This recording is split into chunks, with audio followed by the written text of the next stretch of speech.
So you play a scientist who is, at least in part, responsible for the creation of these super soldiers. Yeah. But what's interesting about the Bourne franchise, and this film in particular, is that no one's really black and white. You know, we have a flawed hero, we have an antagonist that isn't really overtly villainous, he just really believes in the rightness of what he's doing, as wrong as it is.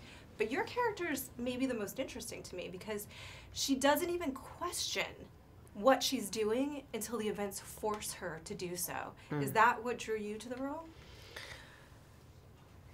You just said it so brilliantly. I don't know how to top that. Yes, I mean, what I found really interesting about it, I think in her job she's been told not to ask questions. She's not allowed to ask questions, and I think that suits her perfectly because if she were allowed to ask questions, she would have to entertain the thought, well, what's happening and where do these people go that I'm experimenting on? Because it's not allowed, because it's kind of... because the powers that be are saying, don't ask. Yeah. She feels that she's blinkered, I guess. She's morally blinkered, and I think she's very bright. So if she stopped to think, she would know that what she was doing was very, very morally compromising. And the story forces her to come to terms with what she's doing. And Jeremy Renner, you know, takes her and, like, you know, says, look in the mirror, look at what you're doing. And I think that's fascinating. It is fascinating, and it also sort of raises some of the larger moral questions in terms of it's very human to kind of follow orders and not ask questions. Yes. And to me, that's some of the things that makes the Bourne franchise stand out as an action film. Do you think that that's kind of it? Is it the things that connect to real life? Yes, and what you just explained, it's not just a typical damsel in distress. It's a really complicated moral situation, and the moral situation that she's conflicted about itself is what has created Jeremy Renner's dilemma. So the characters and the story and the politics and the morality all feed into what the story really is.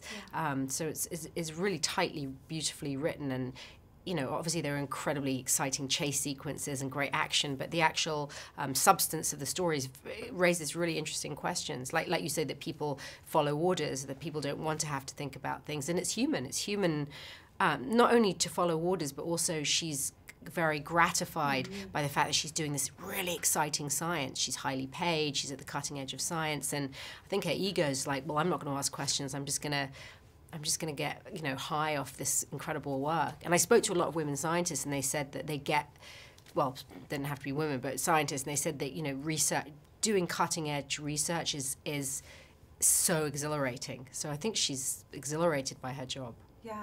Well, one of the things that I was also really gratified to see is that she does kind of become a warrior, and she does engage in this fierce action, but it's in a way that feels organic and real, like what a human being could do.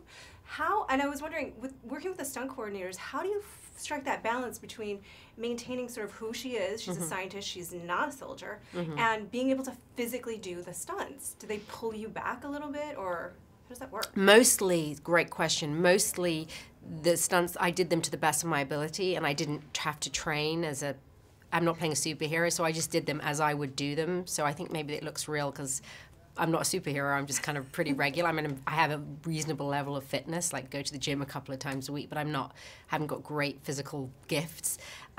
There was only one time where they made me pull back my stunts, and that was the first time I shoot a gun when the FBI come to my house, and Tony Gilroy, the director, said, you look way too cool with that gun, like make it look more, he didn't say girly, but a little bit more random, and like, because apparently I'm a natural with a gun, which is worrying, I guess, but...